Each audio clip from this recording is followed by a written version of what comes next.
Share market ऐसा market जहाँ पर बहुत से लोग इनकम कमाना चाहते हैं, लेकिन बहुत ही कम लोग होते हैं जो दोस्तों शेयर मार्केट में इनकम कमा पाते हैं।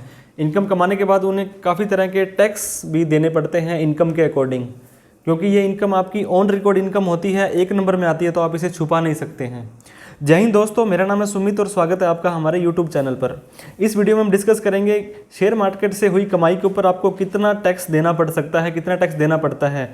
वीडियो को स्टार्ट करने से पहले छोटी सी रिक्वेस्ट, अगर अभी तक आपने हमारा चैनल सब्सक्राइब नहीं किया तो कर लें और बेल आइकन को भी दबा दें, क्योंकि इस तरह की इन्फॉर्मेटिव वीडियो हम लाते रहते हैं। तो चलिए दोस्तों वीडियो को स्टार्ट करते हैं। सबसे पहले हम डिस्कस करेंगे कि कितने तरह की जो इनकम है आप शेयर मार्केट से कमा सकते हैं। बेसिकली ये 4 तरह की इनकम ही होती है जो आपको शेयर मार्केट से मिलती है। एक डिविडेंड इनकम होती है दोस्तों, एक इंट्राडे होती है, एक शॉर्ट टर्म कैपिटल गेन और एक लॉन्ग टर्म कैपिटल गेन। इन सभी इनकम के बारे में हम विस्तार से डिस्कस करेंगे। सबसे पहले हमारी डिविडेंड इनकम होती है दोस्तों। डिविडेंड इनकम, डिविडेंड का मतलब होता है लाभांश, मीन्स लाभों का अंश। ऐसी कोई कंपनी जो वेल एस्टेब्लिश्ड है, काफ़ी पुरानी है और अच्छी इनकम कमा रही है, अच्छे लाभ कमा रही है, तो ये अपनी स्वेच्छा से बोर्ड ऑफ डायरेक्टर के डिसीजन के बाद में अपने लाभों का कुछ हिस्सा जो शेयर होल्डर्स के बीच में डिवाइड करती है, तो उसको डिविडेंड बोलते हैं। ज़रूरी नहीं है कि हर कंपनी आपको डिविडेंड देगी। ऐसी कंपनियां ही डिविडेंड देती हैं जो कि बहुत पुरानी हो चुकी है, जिनको कि ज़्यादा ग्रोथ की, इन्वेस्टमेंट की आवश्यकता नहीं है। तो पहले क्या होता था दोस्तों, डिविडेंड जो होता था वो डिविडेंड के ऊपर टैक्स जो कंपनी को पे करना पड़ता था, डिविडेंड डिस्ट्रीब्यूशन टैक्स नाम से होता था। और शेयर होल्डर जो होते थे जिनको ये डिविडेंड मिलता था, उनके हाथ में ये फ्री टैक्स फ्री होता था, एग्जम्प्ट होता था धारा 1034 ऑफ इनकम टैक्स के अंडर। लेकिन अब क्या हुआ, जो डिविडेंड की जो लाइबिलिटी है कंपनी के हाँ से हटा दी है। डिविडेंड के ऊपर जो टैक्स पे करना है वो कंपनी को ना करके जो डिविडेंड रिसीव कर रहा है उसको करना है। डिविडेंड रिसीव कौन करता है? शेयर होल्डर करता है, या जो अगर म्यूचुअल फंड में पैसा लगाया हुआ है तो यूनिट होल्डर करता है। उसको उसकी इनकम फ्रॉम अदर सोर्स मान ली जाएगी और उसके अकॉर्डिंग जो स्लैब रेट होगा उसके हिसाब से उसको टैक्स देना पड़ेगा।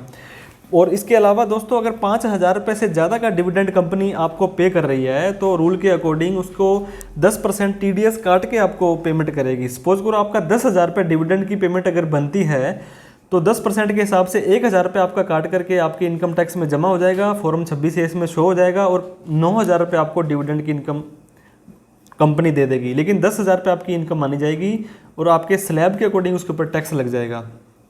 इसके बाद में अगली जो इनकम है दोस्तों, इंट्राडे। इंट्राडे का मतलब होता है सेम डे में। मतलब सुबह आपने मार्केट खुला, आपने कोई शेयर बाई किया या सेल किया, और शाम को मार्केट क्लोज होने से पहले पहले आपने उस शेयर को, स्टॉक को बेच दिया। आपने डिलीवरी नहीं ली। डिलीवरी का मतलब आपने उस स्टॉक को आगे नहीं लेके जाना, अगले कैरी फॉरवर्ड नहीं करना है। तो गवर्नमेंट कहती है ये आपका कैपिटल गेन नहीं है, ये आपका बिजनेस की इनकम है, आप ये बिजनेस कर रहे हैं, तो इसे PGBP, profit and gain from business and profession के हेड के अंडर लिया जाता है। और इसके अंदर किस तरह का टैक्स लगेगा दोस्तों? स्लैब रेट के हिसाब से टैक्स लगेगा। स्लैब रेट मतलब 2.5 लाख रुपए तक कोई टैक्स नहीं, 2.5 से 5%, फिर 20%, फिर 30%। तो ये इनकम टैक्स इसे स्पेकुलेटिव बिजनेस मानता है। स्पेकुलेटिव मीन्स दोस्तों सट्टा होता है, सट्टा। ये स्पेकुलेटिव की इनकम को आप बिजनेस की इनकम मानेंगे और उसके ऊपर स्लैब के हिसाब से टैक्स लगेगा। लेकिन PGBP की जो इसकी इंट्राडे की जो इनकम होती है दोस्तों, उसके ऊपर गवर्नमेंट बोलती है कि कुछ खर्चे भी करते हो। अगर आप किसी ऑफिस में बैठकर काम करते हो, बिजली का बिल भरते हो, इंटरनेट लगवा रखा है, इस तरह के खर्चे हैं, तो उन खर्चों को आप अपने बैलेंस शीट के अंदर जब प्रॉफिट एंड लॉस अकाउंट में दिखाएंगे इसको, तो वो खर्चे क्लेम कर सकते हैं दोस्तों। और इसके अलावा एक होता है F&O, फ्यूचर एंड ऑप्शन होता है। फ्यूचर एंड ऑप्शन का मतलब ये हेजिंग टूल होता है। हेजिंग टूल मीन्स आपको अपने किसी ट्रांजैक्शन में श्योरिटी लाने के लिए कि मुझे नुकसान ना हो, उसलिए होता है फ्यूचर एंड ऑप्शन। तो इसको नॉन स्पेकुलेटिव इनकम माना जाता है, लेकिन इसके ऊपर टैक्स वही सेम जैसे कि इंट्राडे के ऊपर लगता है वैसे ही लगता है। मतलब आपके स्लैब के हिसाब से लगेगा। स्लैब ये है दोस्तों, 2.5 लाख रुपये तक कोई टैक्स नहीं लगेगा, 2.5 से 5 आपको 5% टैक्स देना पड़ेगा। वहीं पे 5% से 10% के बीच में आपको 20% टैक्स देना पड़ेगा, और 10 लाख से अगर ऊपर इनकम है तो 30% आपको टैक्स देना पड़ेगा। अब छोटा सा एग्जांपल लिया है मैंने, अगर आपकी सैलरी आ रही है या आपको बिजनेस करते हो, उसकी इनकम आपकी 2 लाख रुपए है, और वहीं पे अगर आपकी इंट्राडे मतलब आपने सेम डे खरीद के बेचा, पूरे साल में 50,000 रुपये का अगर आपका प्रॉफिट कमा लिया आपने, तो टोटल आपका 2.5 लाख रुपये प्रॉफिट हो गया फ्रेंड्स। और 2.5 लाख रुपये आपकी, अभी मैंने बताया था कि एग्जम्प्ट होता है, तो 2.5 लाख रुपये के ऊपर आपको कोई टैक्स नहीं देना पड़ेगा, जीरो टैक्स हो जाएगा। और वहीं पे अगर हम बात करते हैं कि आपकी सैलरी की इनकम या बिजनेस की इनकम 4 लाख रुपये है, और आपका जो पीजीबीपी का जो इंट्राडे का प्रॉफिट है वो 2 लाख रुपए है, तो 4 और 2 आपका टोटल 6 लाख रुपए इनकम हो चुकी है। 6 लाख रुपए में से क्या है दोस्तों, 2.5 लाख रुपए तो आपका माफ़ है, और उसके 2.5 लाख से 5 लाख रुपए तक आपको 5% देना पड़ेगा, और 5 लाख से ऊपर आपको 20% देना पड़ेगा। तो ये 2.5 लाख पर 5% और 1 लाख रुपए के ऊपर 20%, मतलब 20,000 रुपये तो टैक्स आपका यहाँ हो जाएगा, और 12,500 रुपये यहाँ टैक्स पड़ जाएगा। तो इस हिसाब से आपकी ये टैक्स कैलकुलेट होता है। और दूसरी बात दोस्तों, लॉस इन स्पेकुलेटिव बिजनेस। अगर आपको कई बार ऐसा तो नहीं होता है कि हर बार आपको प्रॉफिट ही होगा, कई बार नुकसान भी हो जाता है इंट्राडे के अंदर, मतलब उसी दिन आपने खरीदा बेचा तो पूरे साल में आपको नुकसान हो गया। तो एक एग्जांपल देता हूं मैं आपको, 1 लाख रुपए का नुकसान हो गया आपको पूरे साल के अंदर, और एक नॉन स्पेकुलेशन बिजनेस है आपका, आपकी सैलरी आ रही है, बिजनेस से इनकम हो रही है, वो आपकी 4 लाख रुपये हुई है दोस्तों।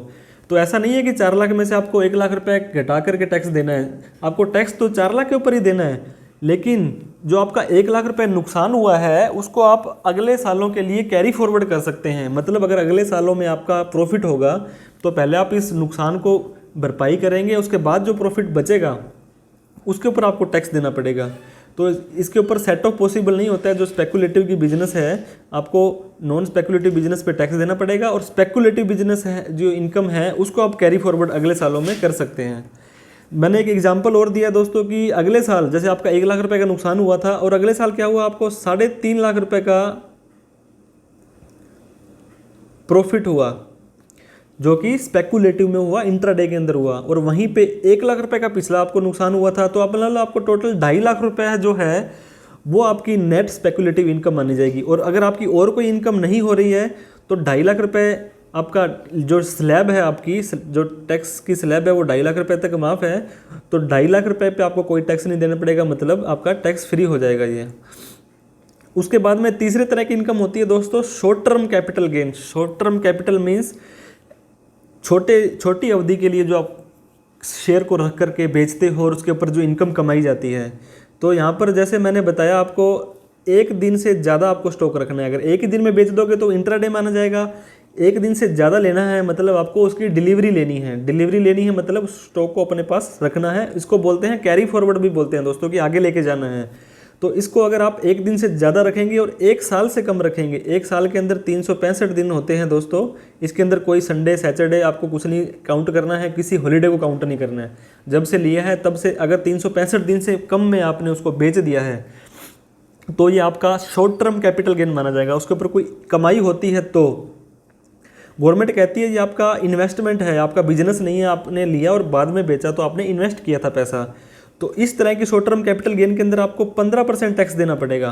मीन्स आपको कोई 100 रुपये का प्रॉफिट हुआ तो आपको 15% तो सरकार को देना पड़ेगा। नेट इनकम आपकी 85% ही रहेगी, मतलब 85 रुपये आपको आपको नेट इनकम मिलती है।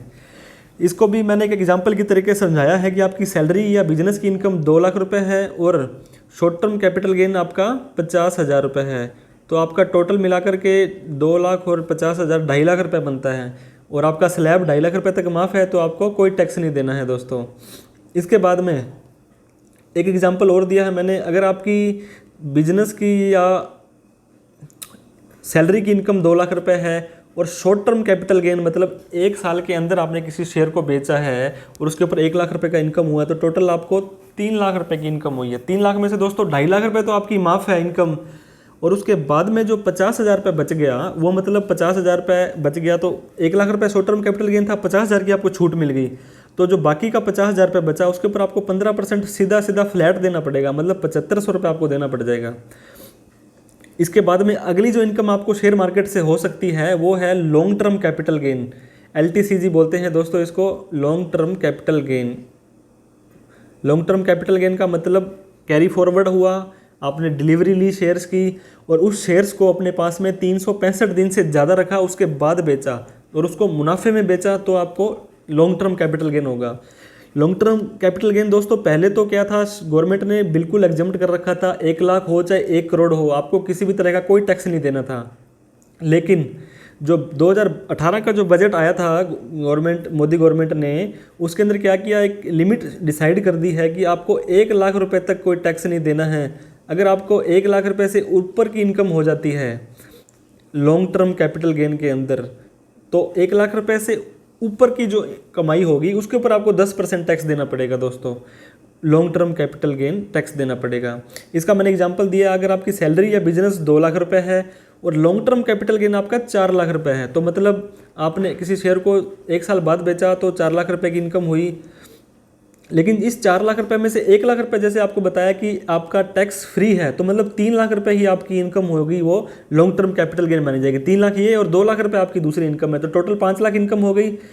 5 लाख के ऊपर अब दोस्तों क्या 2.5 लाख रुपए तो आपको माफ़ किया हुआ है, 2.5 लाख रुपए एग्जम्प्ट है, और बाकी का जो 2.5 लाख रुपए है वो 3 लाख के अंदर ही काउंट होगा। मतलब वो लॉन्ग टर्म कैपिटल गेन है, तो 2.5 लाख रुपए के ऊपर आपको 10% टैक्स देना पड़ेगा।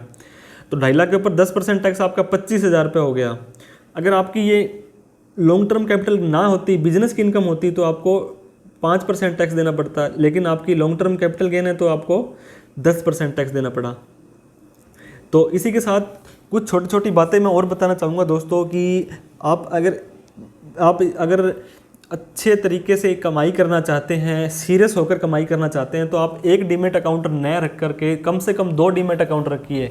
इसमें क्या होगा, जैसे मैंने आपको बताया स्लैब का बेनिफिट मिलता है, मतलब 2.5 लाख रुपए तक अगर आपकी इनकम होती है तो आपको किसी भी तरह का कोई टैक्स नहीं देना पड़ता है। वहीं पर जैसे मैंने आपको बताया, अगर आप 2 डीमेट अकाउंट किसी और के नाम खोलेंगे दूसरा अकाउंट, तो उसमें क्या है 2.5 लाख रुपए, दोनों को 2.5 लाख रुपए की छूट मिल जाएगी। सपोज करो आपने अपनी वाइफ के नाम से अकाउंट खुलवाया, फादर के नाम से खुलवाया, तो दोनों में से इन्वेस्ट करेंगे तो 2.5 लाख रुपए उनको छूट मिलेगी जो स्लैब की, और 2.5 लाख आपको मिलेगी, तो 5 लाख रुपए तक आपको कोई टैक्स नहीं देना पड़ेगा। और इसके अलावा शेयर मार्केट काफ़ी रिस्की रहता है, आपको प्रॉपर टेक्निकल फंडामेंटल के ऊपर थोड़ा ध्यान रखना चाहिए कि क्या क्या आपको थिंग्स हैं, कि ऐसे नहीं है कि आपका मन किया, ये देखा और आपने शेयर को इन्वेस्ट कर दिया। तो यही था दोस्तों इस वीडियो में। आशा करता हूँ आपको अच्छी लगी होगी तो इसको लाइक ज़रूर करें, जिससे कि हमारा हौसला बढ़ता रहता है, और अपने दोस्तों में भी इसको शेयर कर दें अगर आपको ये अच्छी लगी हो तो। और अगर चैनल सब्सक्राइब नहीं किया तो ज़रूर करें। किसी तरह की कोई आपको शंका है, समाधान है, प्रॉब्लम है, तो आप कृपया कमेंट बॉक्स में लिखें, हम उसका आंसर देने की कोशिश करेंगे। जय हिंद, जय भारत।